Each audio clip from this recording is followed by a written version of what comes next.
Saludos de éxito divino, bienvenidos a Escuela Sabática Profundizada con el ministro Enoc Martín, su servidor, en la lección El cielo, la educación y el eterno aprendizaje. Maravilloso. Vamos a rodearnos y orar. Padre que está en los cielos, santificado sea su nombre. Pedimos su Santo Espíritu que sea nuestro Maestro y nosotros sus alumnos. Y si así usted lo permite, seremos sus eternos alumnos. En el nombre de Cristo Jesús se lo pedimos. Amén. Hermanos y hermanas, bienvenidos a nuestra sección titulada El cielo está al norte y la tierra está al sur. Un título muy interesante a analizar. Veamos lo que dice el profeta Isaías, el capítulo 14, versículo 13. Declara: tú que decías en tu corazón, subiré, subrayen, al cielo en lo alto por encima de las estrellas de Dios, levantaré mi trono en el monte de la reunión, al lado norte me sentaré. Entonces, de acuerdo a la Biblia, el cielo queda al norte y en el norte está el trono de Dios. Entonces definimos que el cielo está al norte de la tierra. Por lo tanto, la tierra está al sur. Dicho eso, vamos a desarrollarlo desde otro ángulo. Veamos qué dice el salmista en el capítulo 75, el versículo 6. Salmo 75, 6. Porque la exaltación no viene del oriente, ni del occidente, ni del sur. Entonces aquí se nos dan tres direcciones: el occidente, el oriente y el sur. Dice que la exaltación no viene en estas tres direcciones. Si no viene de estas tres direcciones, solamente puede venir de una, que es el norte. ¿Y al norte qué queda? El cielo. Por lo tanto, Dios exalta al humilde. ¿Desde dónde? Desde el cielo, desde el norte. Pero humilla al orgulloso. ¿Desde dónde? Desde el norte. Entonces, eso reafirma lo que estamos viendo aquí en la palabra de Dios. Ahora, como ya quedamos con la dirección que el cielo está al norte, entonces voy a citarles lo que dice el profeta Ezequiel en el capítulo 1, el versículo 4, dice que vio una nube, un viento tempestuoso que venía del norte. Entonces, ¿de dónde venía esta nube? Venía del cielo, porque el cielo queda al norte. Entonces, dice que venía algo en medio de esa nube, pero no se describe en el verso 4. Pero en Ezequiel capítulo 1, el versículo 26, la Biblia nos declara lo siguiente: que había un trono y sobre el trono un hombre sentado. Entonces, un trono que viaja del norte del cielo a la tierra y un hombre sentado ahí. ¿Quién es ese hombre? Cuando uno va a la escritura, encuentra que el título Hijo del Hombre se le da a Cristo. Cristo entonces es el Hijo del Hombre. Por lo menos voy a citar tres referencias para que lo tengamos ahí en mente. La primera, Mateo 8, el verso 20, habla del Hijo del Hombre, Cristo. Mateo 13, versículo 37, habla del Hijo del Hombre, Cristo. Y Mateo 24, 44, habla del Hijo del Hombre. Tres referencias bíblicas que le dan el título de Hijo de Hombre a Cristo. Por lo tanto, en Ezequiel capítulo 1, en el trono que viaja del norte, del cielo a la tierra, y que está sentado en ese trono, es Cristo definitivamente. La pregunta es: ¿a qué vendrá Cristo? La respuesta nos lo dan los siguientes capítulos. Ezequiel capítulo 8 nos habla de que hay una gran lista de abominaciones dentro del pueblo, la iglesia. Ezequiel capítulo 9 nos muestra la solución de aquellos que no van a dejar las abominaciones y los pecados. Y la solución, de acuerdo a Ezequiel 9, versículo 5, verso 6, nos dice que va a ser una matanza, que lo van a realizar los ángeles de Dios. Entonces noten que va a haber una solución para los pecados, las abominaciones. Es Cristo viniendo a la tierra a cortar junto con sus ángeles a todos los pecadores de su pueblo. Pero es interesante que justo después de que Cristo realice la purificación en su iglesia y la iglesia queda limpia, pura, sin mancha y sin arruga, entonces Cristo luego parte de la tierra para el cielo, del sur al norte, porque el cielo está al norte. Ezequiel capítulo 10, versículo 19 dice: luego los querubines desplegaron sus alas y se elevaron de la tierra ante mis ojos. Entonces se elevan de la tierra rumbo ¿a dónde? Al norte, al cielo, después de la ejecución de la matanza de Ezequiel 9. Entonces aclaramos que el cielo queda al norte de la tierra, por lo tanto al sur queda la tierra. Dicho eso y comprobado eso con la Biblia, podemos decir que la purificación de la iglesia se aproxima velozmente. Dios quiere un pueblo puro y leal y lo va a tener. Espero que usted sea parte de esa iglesia ya purificada. Ahora, Ezequiel capítulo 9 ya se cumplió, se va a cumplir o qué ha ocurrido. Bueno, para ello voy a leer lo que dice Elena de White, la profetisa de la iglesia adventista del séptimo día. El libro Manuscritos Inéditos, tomo 1, en la página 241. Estudien el capítulo 9 de Ezequiel. Esas palabras se cumplirán. Observe que no dice ya se cumplió. Dice se cumplirán, futuro. ¿Y cómo va a ser? Literalmente. Entonces está claro que cuando Cristo venga del norte rumbo al sur, que es la tierra, y busca a su iglesia, a su pueblo, y elimina a los pecadores, Él vendrá a ejecutar Ezequiel 9. Va a eliminar a los pecadores y entonces, y solo entonces, se cumplirá Ezequiel 9 de una forma literal. Ahora, ministro, y realmente sí sé que se va a cumplir todavía en futuro la matanza de Ezequiel 9, pero ¿en dónde se va a cumplir? Bueno, Elena de White, la profetisa de la iglesia adventista, dice en Testimonios para la Iglesia, el tomo 5, en la página 196, ella cita Ezequiel 9, 5 y 6. Aquí está en el libro. Yo no lo leo porque usted lo conoce o por lo menos lo debería de conocer. Ezequiel 9, 5 y 6, donde Cristo comisiona a los ángeles destructores a pasar y matar sin misericordia. Después de citar Ezequiel 9, 5 y 6, ahora ella comenta: aquí vemos que la iglesia, el santuario del Señor, era la primera en sentir los golpes de la ira de Dios. Entonces queda bien claro que basado en la escritura inspirada, Cristo va a ejecutar Ezequiel 9, la destrucción masiva de pecadores dentro de su pueblo a través de ángeles. Lo va a realizar de una forma literal y va a ser en la iglesia. ¿Qué iglesia? Adventista del séptimo día, el bendito pueblo de Dios. La iglesia va a triunfar, no va a fracasar. Espero que usted sea uno de los sobrevivientes. Amén. Hermanos y hermanas, bienvenidos a nuestro análisis titulado No habrá glotones en el cielo. Sí, ahora observarán que una dieta fue dada especialmente a nuestros primeros padres, Adán y Eva, y el resto de la familia. Sin embargo, todo se corrompió y no se cumplió el propósito divino. Génesis, el capítulo 1, el verso 29, habla de una dieta de consumir frutos de los árboles.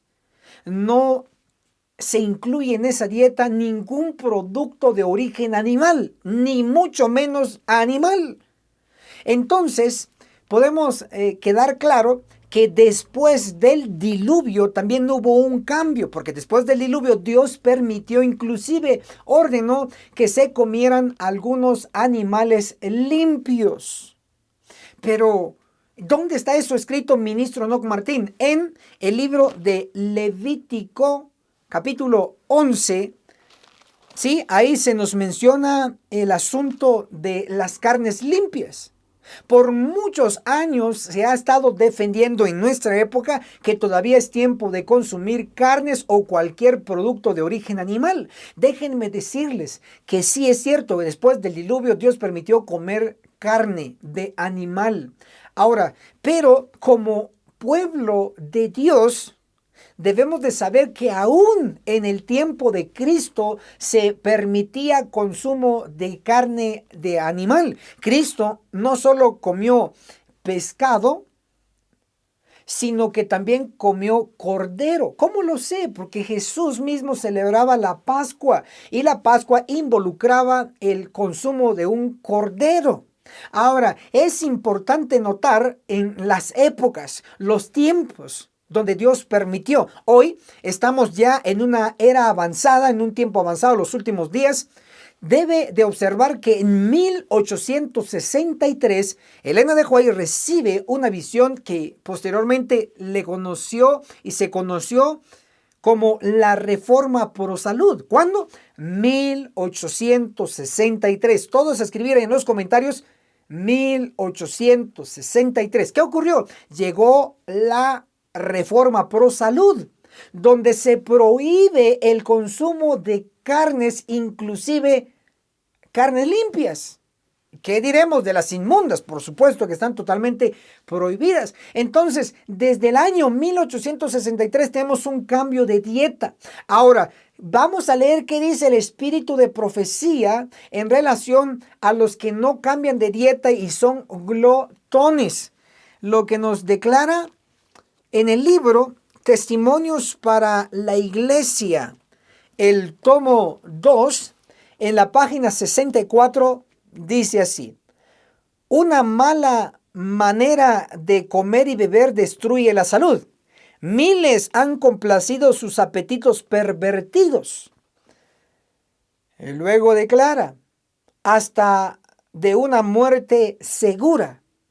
Estos suicidas, wow, han sido elogiados por sus amigos y el pastor y han sido enviados directamente al cielo en ocasión de su muerte. Entonces ahí está el velatorio y están haciendo un tipo de culto y dicen, no, nuestro hermano, ese es salvo, de una vez se fue para el cielo. Para empezar, el muerto está muerto y nada sabe. Sin embargo, dice aquí el espíritu de profecía, ¿qué pensamiento? ¿Glotones en el cielo? No, no. ¿Van a haber glotones en el cielo? La respuesta es no. Entonces, los glotones son aquellos que andan consumiendo excesivamente. Pero es interesante que hay un animalito que se llama glotón. Es muy similar a un oso. Este animal que se llama glotón es carnívoro. Y obviamente come en exceso, por eso es glotón. Pero me llama la atención que este glotón es carnívoro. Por lo tanto, hoy hay pueblo de Dios que no respeta la Reforma Pro Salud. Por lo tanto, es un glotón. Está consumiendo lo que Dios ha prohibido desde 1863 en adelante. Ahora, ministro, ¿y qué es lo que Dios ha prohibido? Porque yo quiero dejar de ser glotón o glotona. Bueno, les voy a citar por lo menos dos párrafos. El primero, consejos sobre el régimen alimenticio, en la página 440 declara, el queso nunca debe introducirse en el estómago, nunca. Ahí están las pupusas, ahí están las quesadillas, ahí están las pizzas. Todos los glotones no van a llegar al cielo. Lo está diciendo la hermana White. Lo estoy leyendo que ella prohibió Dios. El queso no debe consumirse. Pónganle un alto. Luego también tenemos en el mismo libro, Consejos sobre el régimen alimenticio, en la página 454. Ni un gramo de carne debiera entrar en nuestro estómago.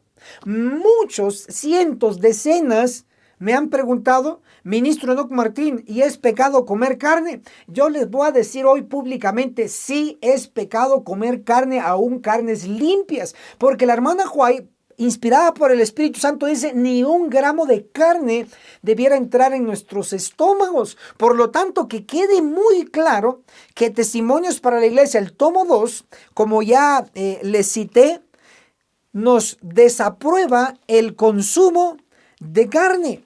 ¿Y qué es lo que entonces podemos comer? Pues todo lo aprobado por Dios. Regresar a la dieta de Génesis 1:29, la dieta vegetariana estricta o llámese la dieta vegana, libre de productos de origen animal. Entonces, y solo entonces, estaremos viviendo al 100% la Reforma Pro Salud. De lo contrario, lo que tenemos que esperar es la destrucción masiva. Santiago, el capítulo 4, el verso 17 dice, Pecado es saber hacer lo bueno y no hacerlo. Si usted sabe que ya no debe consumir esto y aquello, y si lo sigue consumiendo, entonces está cometiendo pecado. Y entonces estamos cometiendo el pecado de glotonería. Que el cielo a usted y a mí nos ayude para reformarnos totalmente. Amén. Hermanos y hermanas, analicemos la sección titulada David miró el establecimiento del juicio en el cielo. Vamos a basarnos en el libro de Salmo, el capítulo 122, el versículo 5 declara: porque allí están los tronos del juicio. Subraye tronos del juicio. Estos tronos son vistos en el cielo y está descrito en Apocalipsis. Vamos a abrir nuestras Biblias. Apocalipsis, el capítulo 4, el versículo 2 dice: vi un trono en el cielo. Ahí va un trono.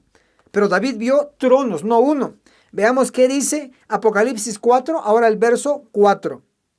Otros 24 tronos, donde se sentaron 24 ancianos. Entonces tenemos un trono más 24 tronos, hacen un total de 25 tronos. Por lo tanto, los tronos del juicio que vio David es lo que describe Apocalipsis 4, que son 25 tronos. ¿Y por qué le llamamos el trono del juicio? Porque de acuerdo a el Antiguo Testamento, Daniel, el capítulo 7, versículo 9, versículo 10, dice: y fueron puestos tronos, y un anciano de días se sentó, y el juez se sentó. Entonces, ese trono que está en singular es el trono del juez, y los demás tronos son el jurado. Por eso se le llama los tronos del juicio. A un total de 25 tronos. Ahora, ¿cómo sabemos que esto es del juicio con una evidencia más? Bueno, si uno lee Apocalipsis 4, el versículo 5 dice: ante el trono ardían 7 lámparas. Entonces las 7 lámparas forman un candelero, que era parte de los muebles del santuario terrenal y son parte de los muebles del santuario celestial. Ahora, ¿dónde nos basamos? En Hebreos capítulo 8, Hebreos capítulo 9, que nos muestran que hay un santuario celestial. Pero algo que nos lo explica un poco más, lo podemos leer en el Espíritu de Profecía. Apunten por favor, Patriarcas y Profetas, en la página 370. El capítulo, el tabernáculo y sus servicios, declara así: cuando en visión se le mostró al apóstol Juan el templo de Dios que está en el cielo, allí vio 7 lámparas de fuego. Si notan entonces, lo está ubicando estas 7 lámparas, este candelabro, dentro del santuario celestial. Ahora, pero hay una cita en la Biblia que directamente dice que hay un santuario en el cielo. Y eso lo podemos leer en la Biblia, en la palabra de Dios. Apocalipsis, el capítulo 11, el versículo 19, declara: el santuario que está en el cielo. Entonces, hay un santuario en el cielo. Y el santuario contiene este candelabro, pero dice que frente al trono está el candelabro. Significa entonces que el trono y los otros 24 tronos están dentro del santuario en la escena del juicio. Muestro gráficamente esta escena aquí con este cuadro. Tenemos el trono donde se sienta el juez, el anciano de días, y los 24 tronos, 12 tronos acá, 12 tronos acá, 12 más 12, 24. ¿Quiénes se sientan ahí? Los ancianos, que son el jurado. Entonces, el jurado y el juez juntos suman 25 tronos. Estos 25 tronos es lo que David vio en Salmo 122, verso 5, donde habla de los tronos del juicio. Por lo tanto, David vio el establecimiento del juicio que empezó en 1844, Daniel 8:14. 1844 empieza el juicio investigador de los muertos. ¿Y cómo funciona este juicio ministro? Bueno, Apocalipsis, la Biblia, Apocalipsis 20, verso 12 declara: los muertos fueron juzgados por las cosas que estaban escritas en los libros. Entonces, el juicio en el cielo es en relación a libros, donde hay una separación de buenos y malos solo en libros. Ese es el juicio. Unos permanecen en el libro de la vida, se salvan, y otros pasan al libro de la muerte, se pierden.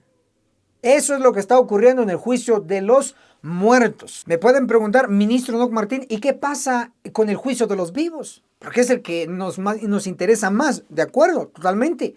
Ahora, si la separación en el juicio de los muertos es en asuntos nada más de libros, ahora, ¿cómo es la separación en el juicio de los vivos? Es literal, es físico. Un pecador aquí, o sea, el malo y el bueno aquí van a ser separados. El malo es eliminado y solo queda el bueno. Es una separación física. Ahora, esto lo resalta la Biblia y el espíritu de profecía. Veamos lo que dice la palabra de Dios, la Biblia. Nos dice en 1 de Pedro, capítulo 4, el verso 5. Noten, juzgar a vivos y a muertos. Entonces se va a juzgar a los vivos y se va a juzgar a los muertos. Ya explicamos cómo va a ser el asunto.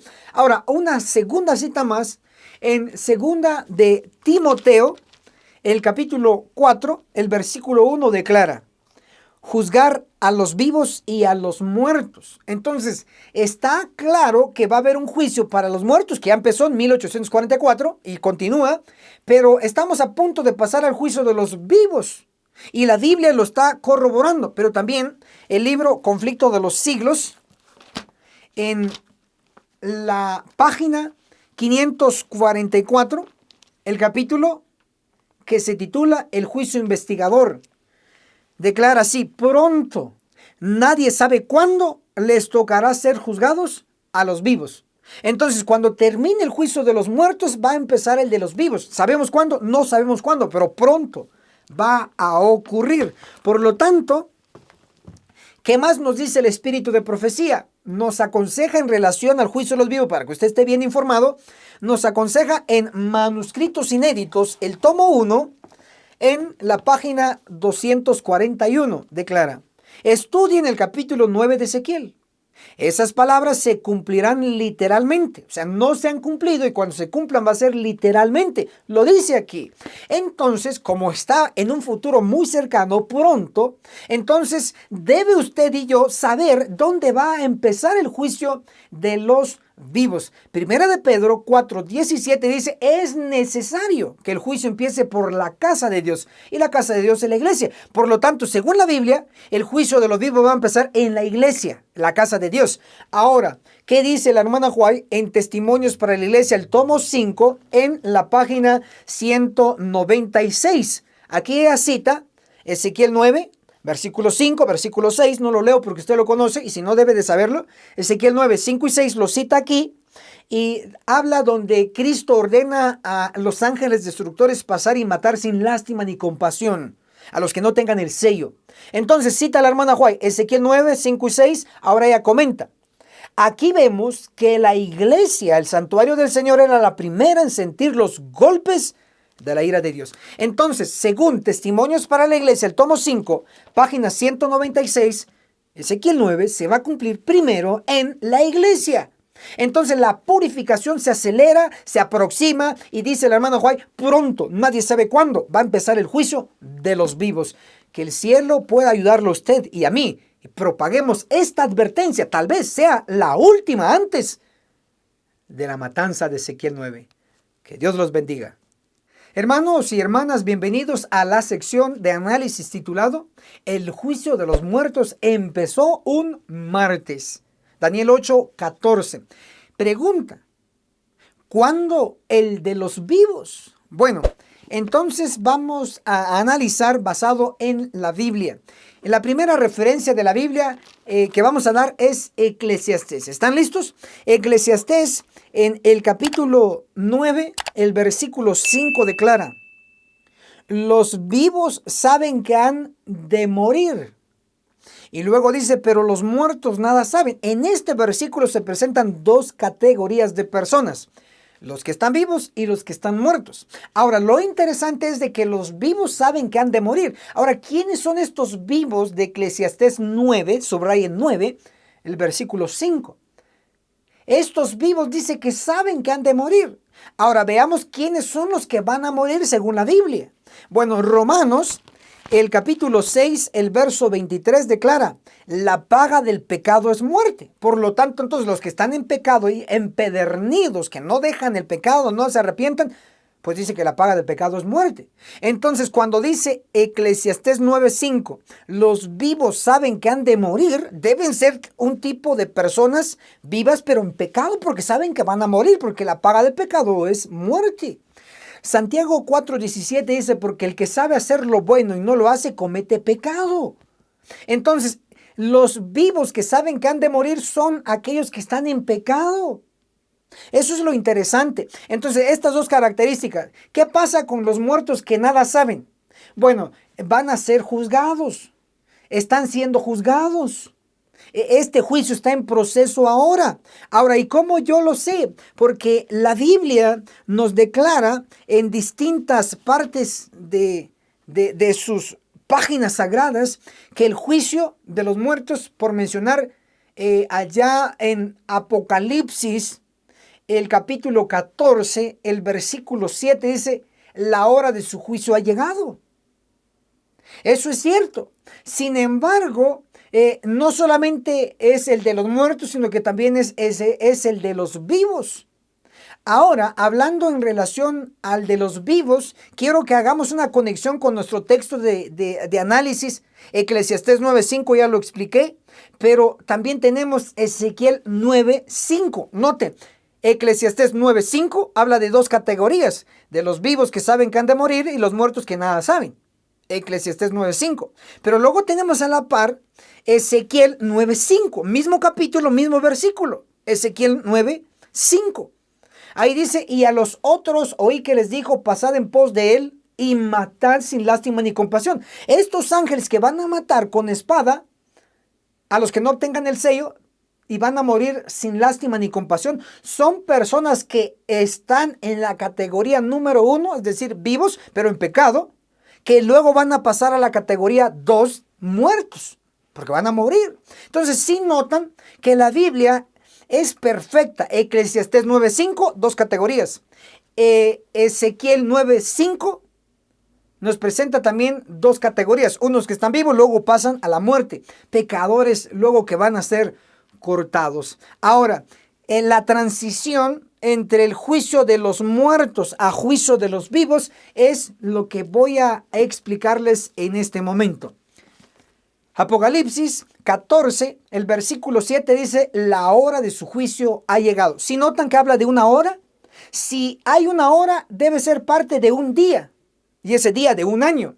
Pero me enfoco en esa hora que debe ser parte de un día. Entonces les voy a citar lo que la Biblia nos dice en Daniel capítulo 8, el versículo 14. Y hasta 2300 tardes y mañanas, es decir, días de tardes y mañanas, luego el santuario será purificado. ¿Qué santuario? El celestial. Tenía que ser purificado hasta al finalizar los 2300 años. Ahora, estos 2300 años empezaron en el 457 antes de Cristo y terminaron en 1844. Justo cuando terminaron este bloque de tiempo, empezó el juicio de los muertos. Para ser más precisos, empezó el 22 de octubre de 1844. Repito, Apocalipsis 14, versículo 7 dice, la hora de su juicio ha llegado. Esa hora es parte de un día. Ahora, ese día fue el 22 de octubre. El 22 de octubre fue día martes. Por lo tanto, cuando Apocalipsis 14, 7 dice la hora de su juicio, está hablando de una hora, de un día, y hoy ya sabemos que ese día es martes. La hora del juicio llegó el día martes 22 de octubre de 1844, el fin de los 2300 años de Daniel 8:14. Entonces el juicio de los muertos empezó en el cielo. En el santuario celestial empezó un día martes. Ahora, ministro, Y hoy, ¿qué conexión tiene con los que estamos todavía respirando? Bueno, tiene mucha conexión, porque cuando termine el de los muertos va a empezar el de los vivos. Para ir ya aterrizando a nuestro tema, les voy a citar el evento del 11 de septiembre del 2001. Según el espíritu de profecía, en Testimonios para la Iglesia, el tomo 9, en la página 12 declara, estando en Nueva York. Luego dice, la siguiente escena que pasó delante de mí fue una alarma de incendio. Los hombres miraban a esos altos edificios reputados incombustibles. ¿Sí notan? Está hablando de la escena que ocurrió el 11 de septiembre del 2001. La destrucción de las Torres Gemelas. Aquí lo pronostica Elena de White. Y note cómo se refiere a este día. Me fue dicho que cuando llegue el día del Señor, si no ocurre algún cambio en el corazón de ciertos hombres orgullosos y llenos de ambición, ellos comprobarán que la mano otrora poderosa para salvar lo será igualmente para destruir. Resalto, me fue dicho que cuando llegue el día del Señor, y el día del Señor llegó porque fueron destruidas las dos torres. Los edificios en Nueva York fueron destruidas. ¿Dios lo hizo? No. ¿Dios lo permitió? Sí. Pero Él lo previó antes de que aconteciera y se cumpliera. Y Él le llamó a ese día de la destrucción de las Torres Gemelas el día del Señor. Es interesante que el juicio de los muertos empezó el 22 de octubre, un día martes. Y es interesante que esta destrucción en Nueva York fue el 11 de septiembre del 2001, que también fue un día martes. Y a esa destrucción se le llamó el Día del Señor. ¿Estoy diciendo que el juicio de los vivos empezó en el 2001? No, no y no. Sencillamente lo que ocurrió ese martes 11 de septiembre del 2001, la destrucción en Nueva York, fue una advertencia para usted y para mí. Advertencia, advertencia que el juicio de los vivos se está acercando. Y ese juicio de los vivos va a ocurrir cuando termine el juicio de los muertos. Primero está ahora en proceso, en acción, el juicio de los muertos. ¿En dónde? En el cielo. Cuando termine el juicio de los muertos, entonces va a empezar el de los vivos. ¿Y dónde lo dice? Conflicto de los siglos, página 544. El capítulo, el juicio investigador, dice pronto, nadie sabe cuándo les tocará ser juzgados a los vivos, a los vivos. Por lo tanto, ¿cómo se va a determinar y obtener más información sobre este juicio de los vivos? Bueno, lo dejo pensando. Manuscritos inéditos, el tomo 1, en la página 241. Declara así, estudien el capítulo 9 de Ezequiel, esas palabras se cumplirán futuro, literalmente. Por lo tanto, la destrucción masiva dentro del pueblo de Dios que describe Ezequiel 9 se va a cumplir en futuro y va a ser literalmente. Ahora, ministro, por favor, una cita que diga que es en la iglesia y no en el mundo. Cita de la Biblia, 1 de Pedro 4:17. Es necesario que el juicio empiece en la casa de Dios. ¿Quién es la casa? La iglesia. Entonces, ¿dónde empieza el juicio según la Biblia? En la iglesia. Pero ¿dónde lo dice en el espíritu de profecía? Aquí está, me respalda lo que estoy diciendo. Testimonios para la iglesia, el tomo 5, en la página 196, declara así. Ezequiel 9, 5 y 6, donde se describe que Cristo ordena a los ángeles a matar sin lástima ni compasión. Ezequiel 9, 5 y 6 está citado aquí. Aquí vemos que la iglesia, el santuario del Señor, era la primera en sentir los golpes de la ira de Dios. Entonces, el juicio de los vivos está en un futuro cercano, se va a cumplir pronto. ¿Y en dónde? En la iglesia. Usted que está en la iglesia, yo que estoy en la iglesia, debemos gemir y clamar para sobrevivir y estar entre el número de los sellados, 144,000. Lo quiero ver en la cumbre del monte Sión. Amén. Hermanos y hermanas, analicemos juntos la sección titulada de 144,000 a 200 millones de educadores. ¡Qué maravilloso! Un número relevante en la Biblia. Veamos lo que nos declara la inspiración. Entonces vamos a dirigirnos a Daniel, el capítulo 12, el versículo 3 declara: entonces los sabios, subraye, resplandecerán como el fulgor del firmamento, y los que enseñan, subraye, la justicia a la multitud. Entonces, los sabios, los educadores que van a enseñar dice a una multitud. ¿Quiénes son estos educadores? Bueno, y si van a enseñar a una multitud, significa que debe ser un buen número, un número proporcional a la gente que le van a enseñar. Entonces, por eso nuestro tema de 144,000 a 200 millones de educadores para educar a una gran multitud. Bueno, vamos a ir paso por paso, ¿qué les parece? Vamos a identificar primero quiénes son los sabios aquí y que van a educar, que van a enseñar a esta multitud de Daniel 12, el versículo 3. Entonces, identifiquemos quiénes son los sabios. Y la Biblia nos habla de ellos en Apocalipsis capítulo 7, versículo 3, donde nos dice, los siervos de nuestro Dios. Claro que si son siervos de Dios son sabios, porque eligen ser siervos de Dios. Eso es sabiduría profunda. Entonces, el número de esos siervos de Dios, Apocalipsis 7, el versículo 4 nos declara. Y oí el número de los sellados, 144,000. Si notan entonces que el primer número, la primera cifra exacta de los sabios que sirven a Dios es 144,000. Estos 144,000 deben necesariamente ser sellados con el sello de Isaías 8:16, el sello de la ley, porque ellos guardan el sábado, son adventistas del séptimo día. Pero también deben de recibir el sello, el otro sello, el segundo sello de Apocalipsis 7, versículo 2, donde dice que hay un ángel que sube del este y tiene en su mano el sello del Dios vivo. Este sello debe ser colocado en la frente de los 144,000. Por lo tanto, ¿cómo se obtiene ese sello? Ezequiel 9, versículo 4 da la fórmula. ¿Cómo se obtiene? Gemir y clamar contra las abominaciones, contra los pecados que se están haciendo en nuestro medio. Entonces, una vez sellados los 144,000, este número selecto tiene que hacer una labor. Pero solo ellos no van a lograr abarcar el mundo entero, islas, continentes, etcétera. No van a poder solos. Por lo tanto, el número de predicadores que van a sobrevivir del juicio de los vivos en la iglesia, ellos tienen que ir a buscar, entrenar a otros que le ayuden a ir a alcanzar a toda nación, tribu, lengua y pueblo. Entonces, ya Apocalipsis nos da el incremento de 144,000 a 200 millones. ¡Wow!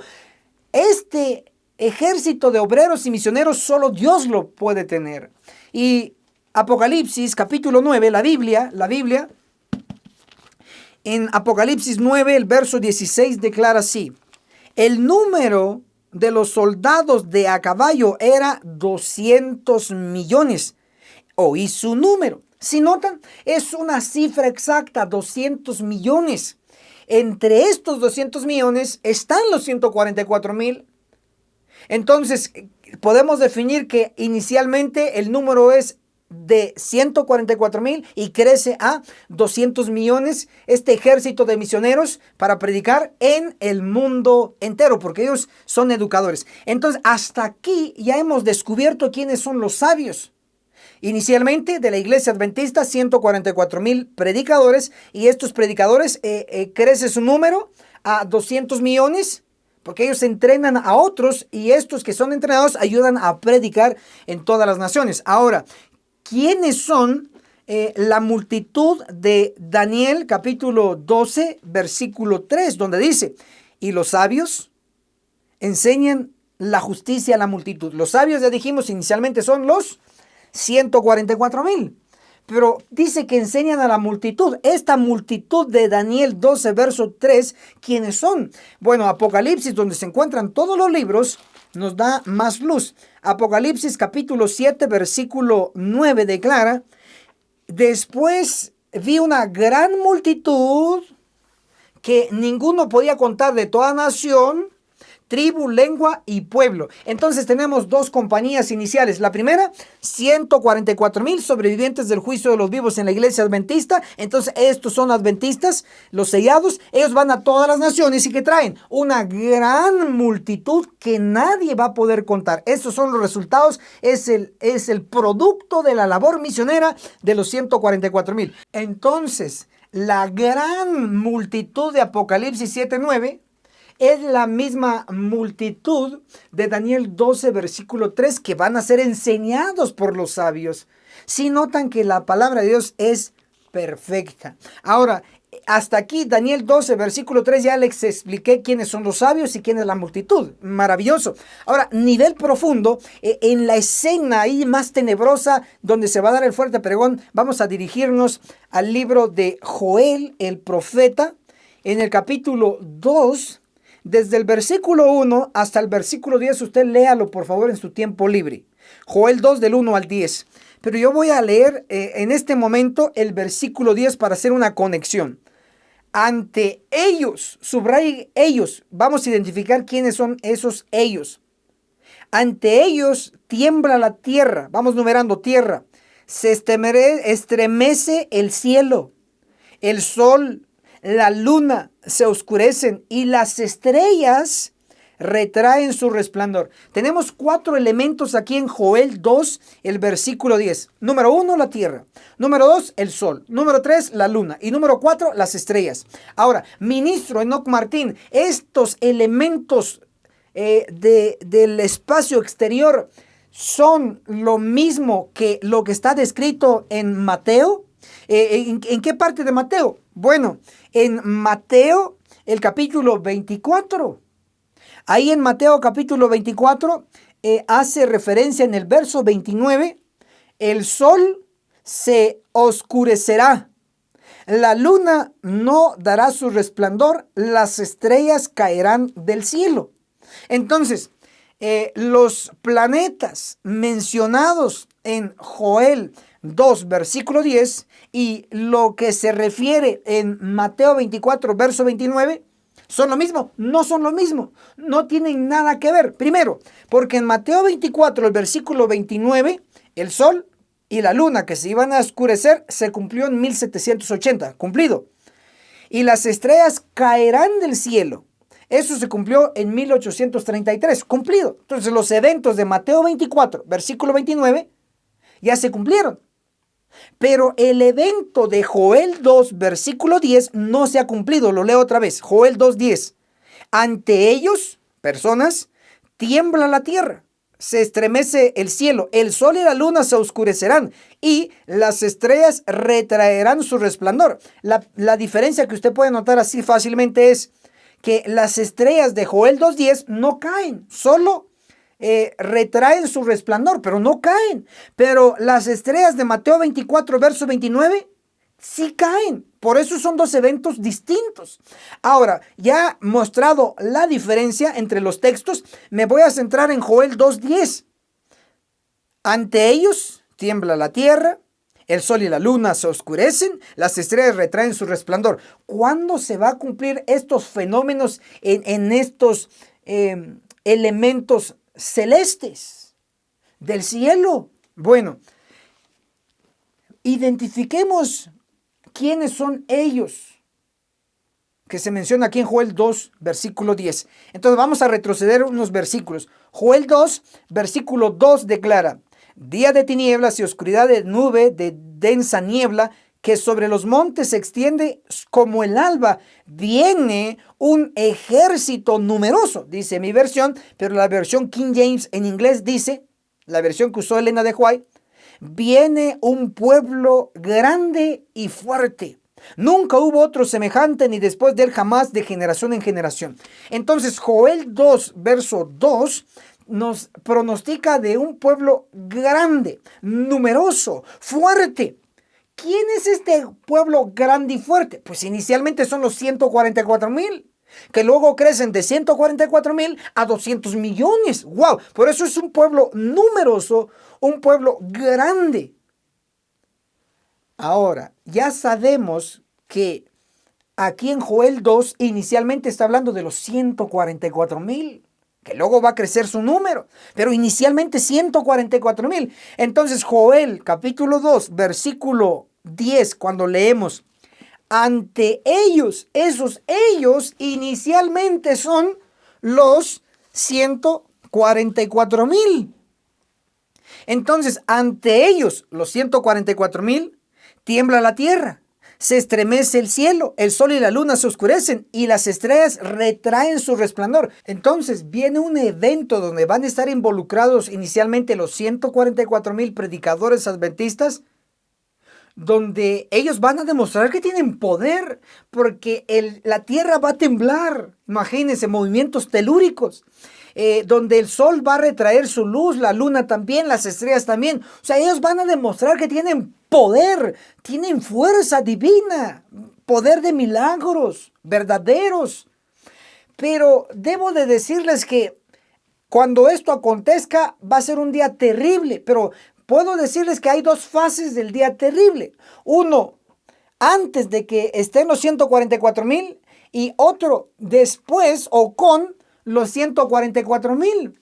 Ahora, antes de que estén ya los 144,000, debe de ocurrir un día terrible en la iglesia de Dios. Eso le llamamos el juicio de los vivos en la iglesia. Pero también va a haber un día terrible en el mundo, ya con los 144,000. Ahora, y eso se puede leer en Joel capítulo 2, la primera fase del día terrible en la iglesia, y luego les voy a hablar de la fase del día terrible en el mundo. Joel 2:1 dice: tocad trompeta en Sión, pregonad alarma en mi santo monte. Entonces Sión dice que hay que tocar trompeta ahí. ¿Quién es Sión? Isaías 51:16 dice: Sión, pueblo mío eres tú. ¿Quién es el pueblo de Dios? La iglesia adventista. Entonces cuando Joel 2:1 dice tocar trompeta en Sión, está diciendo que hay que tocar trompeta en la iglesia adventista. ¿Y por qué hay que tocar alarma ahí? Porque viene un día terrible, el juicio de los vivos, donde va a gritar el valiente. El que no tenga el sello va a ser terrible para ellos. Entonces ese es el día terrible para la iglesia.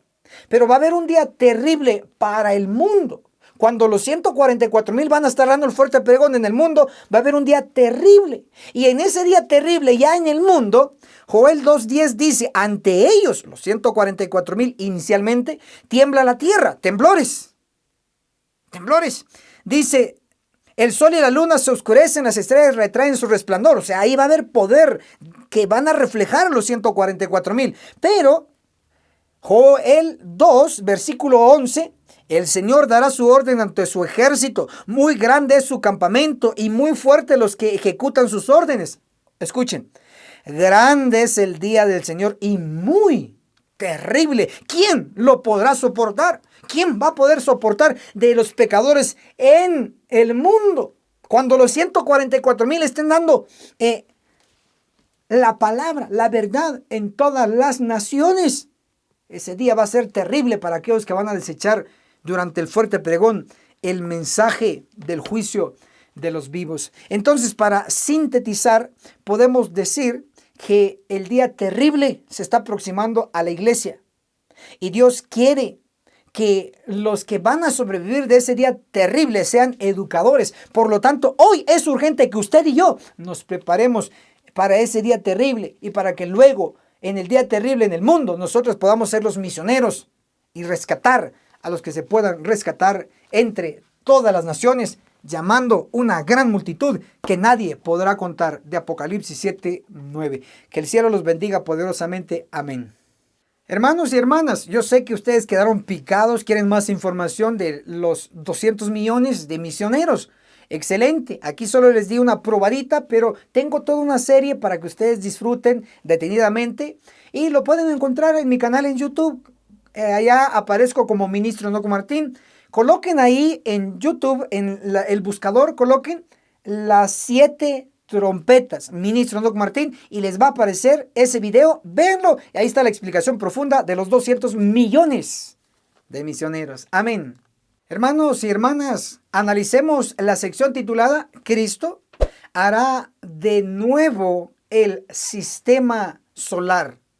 Hablamos del Sol, de la Luna y del resto de los planetas del sistema solar. Hoy, estos planetas, pues un día fueron nuevos. La Tierra fue nueva. pero hoy es una tierra vieja. La luna fue nueva, pero hoy es una luna vieja. Y todo se está volviendo viejo y no tiene que mirar tan lejos. Veámonos a nosotros mismos. Estamos envejeciendo. Entonces Cristo va a hacer todo de nuevo. ¿Y dónde está eso escrito? En Apocalipsis capítulo 21, el versículo 5 declara: yo hago nuevas todas las cosas. Cuando dice todas las cosas, involucra lo que es la Tierra, el Sol, la Luna y el resto de planetas. Dios lo va a hacer nuevo, todas las cosas, lo dice su palabra. Ahora, voy a analizar así de manera, en síntesis, lo que Génesis 1:1, usted conoce, donde dice, y creó Dios los cielos. Si notan, creó Dios los cielos, no dice el cielo, los cielos, plural, varios. La Tierra solo tiene un cielo. Si dice los cielos, significa que hay otros planetas en la semana de la creación. Fueron creados. Y Génesis capítulo 1, el verso 16, habla de la lumbrera mayor, que es el sol, la menor, que es la luna, y dice, hizo también las estrellas. Entonces, en la semana de la creación no solamente se hizo el sol, la luna, sino que también hizo las estrellas. Esas estrellas, ¿cuál es su número? Bueno, les invito a que nos dirijamos a la Biblia. En Génesis, el capítulo 37, el versículo 9 declara, otro día José tuvo otro sueño y lo contó a sus hermanos. Le dijo, tuve otro sueño. Vi que el sol, la luna y 11 estrellas se inclinaban ante mí.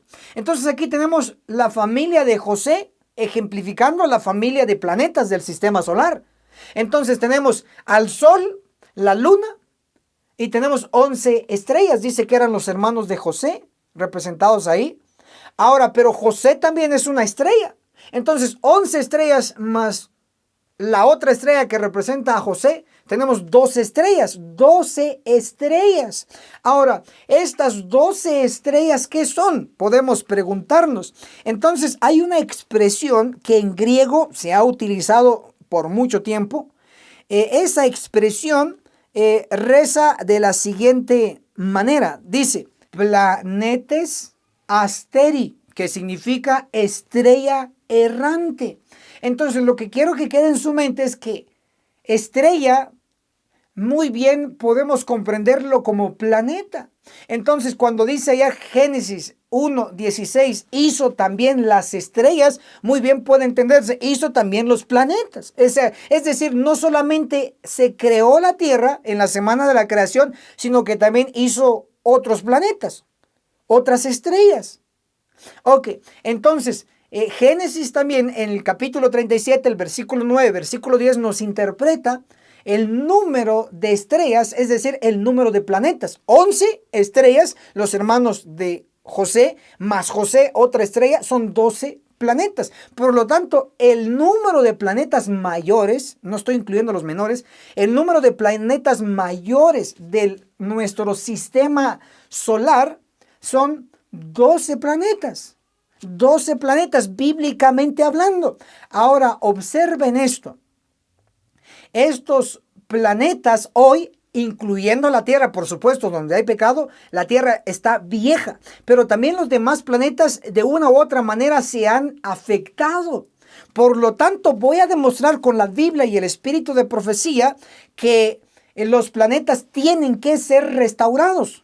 Veamos la primera referencia de la Biblia, que es inspiración, en Segunda de Pedro, el capítulo 3, el versículo 10 declara así: los cielos, plural, planetas, los cielos, desaparecerán con gran estruendo. Si notamos que los mismos cielos de Génesis 1:1 y creó Dios los cielos en la semana de la creación, dice Segunda de Pedro 3:10, los cielos desaparecerán con gran estruendo. Entonces, si van a desaparecer, significa que van a ser restaurados. Igual la tierra va a ser destruida, pero va a ser hecha de nuevo, una tierra nueva. Entonces, esto nos está señalando a una restauración de todas las cosas. Oído esto, la tierra, nuestro planeta, solo tiene un cielo.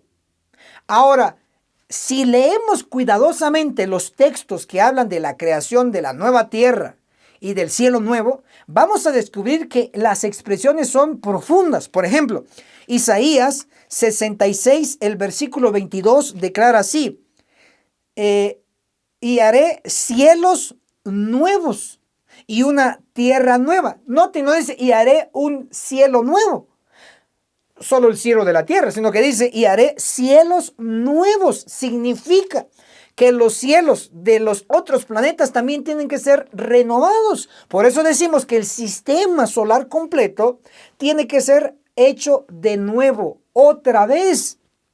Ahora, podemos también tener evidencia como la que se cita en Hebreos, la Biblia, en el capítulo 1, en el versículo 2, nos habla de los mundos. O sea, debemos de comprender de que en la semana de la creación no solo se creó la tierra.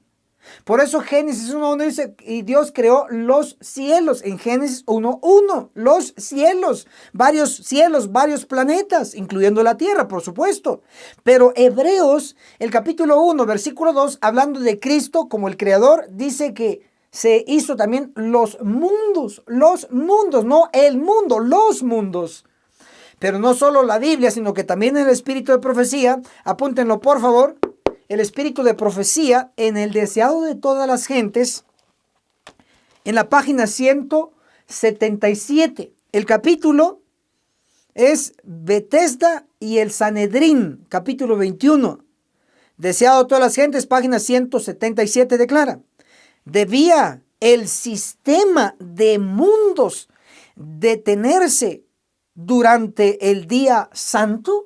Si notan la frase, el sistema de mundos, porque está hablando del sistema solar.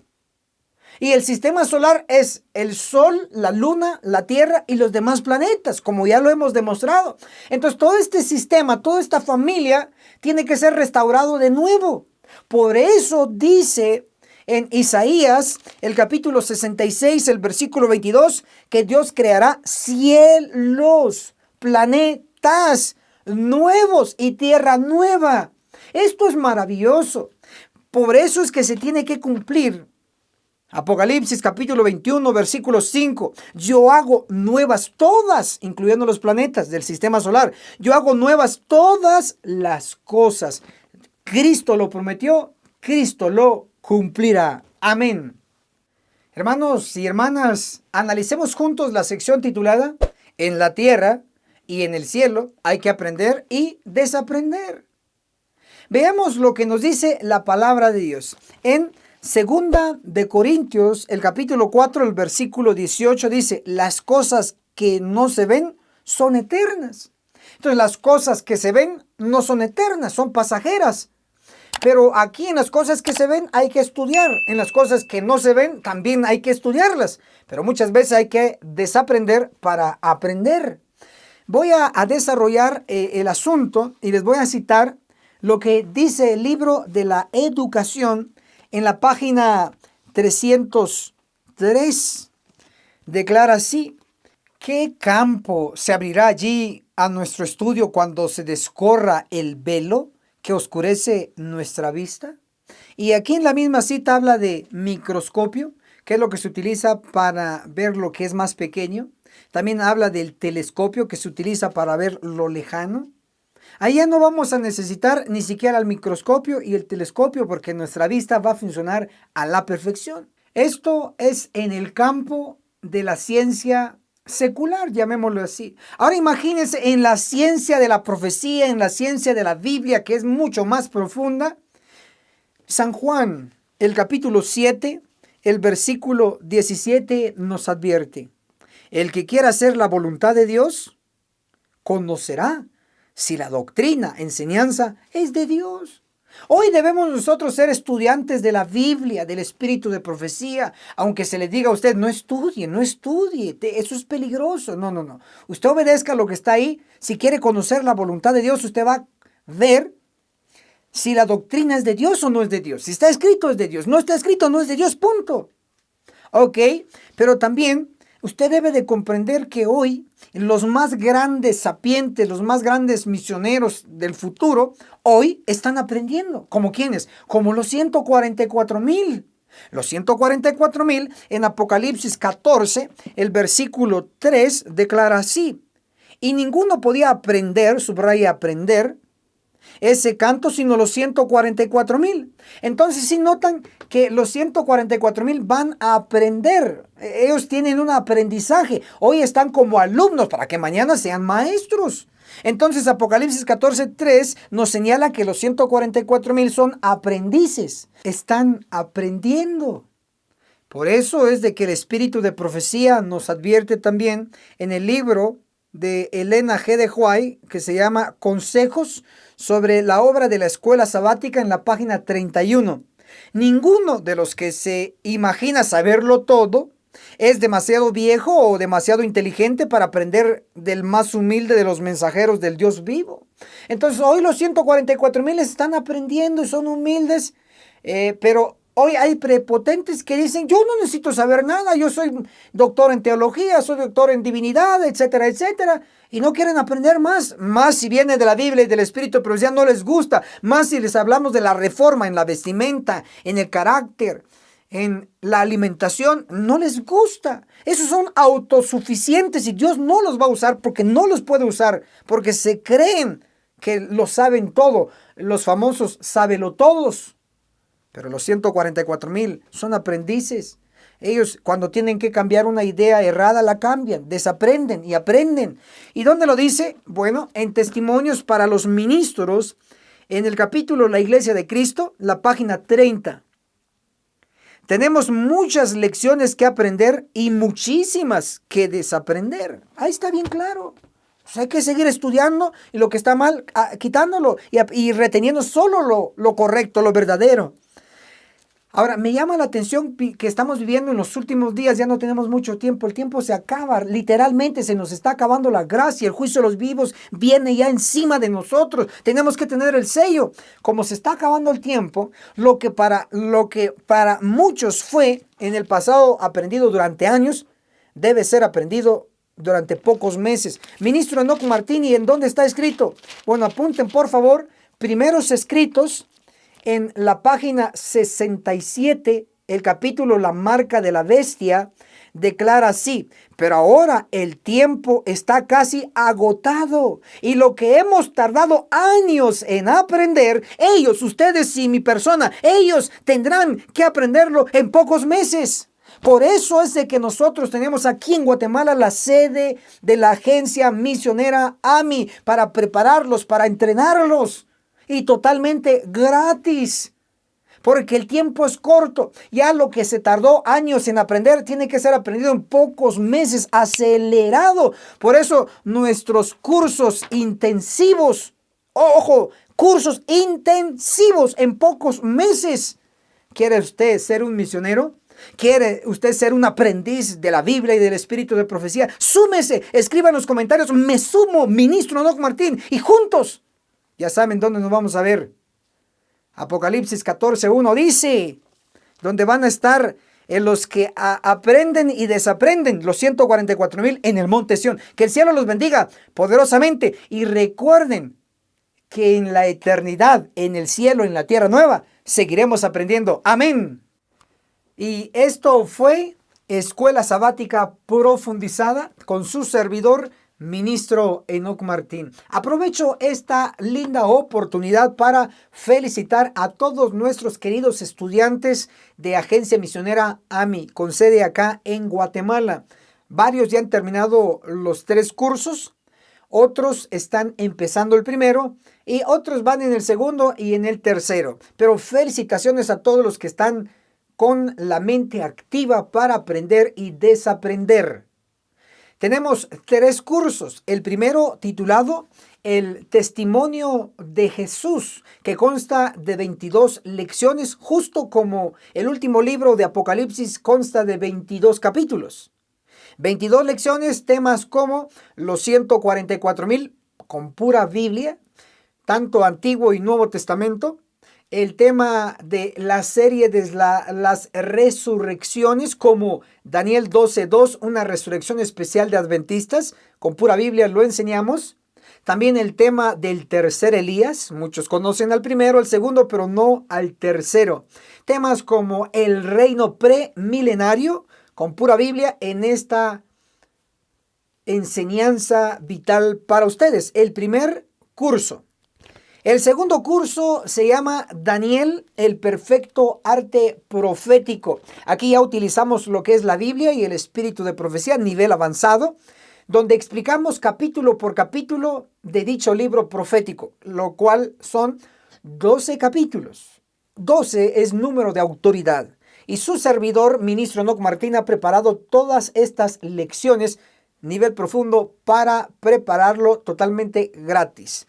Y el tercer curso de nuestra serie de la agencia Apocalipsis, el perfecto arte profético, donde explicamos capítulo por capítulo de Apocalipsis, donde usted, estoy seguro, seguirá aprendiendo nivel profundo y avanzado.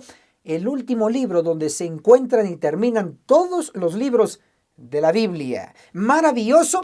Y preguntarán, ministro Enoc Martín, ¿y cómo podemos obtener estos 3 libros para seguir preparándonos?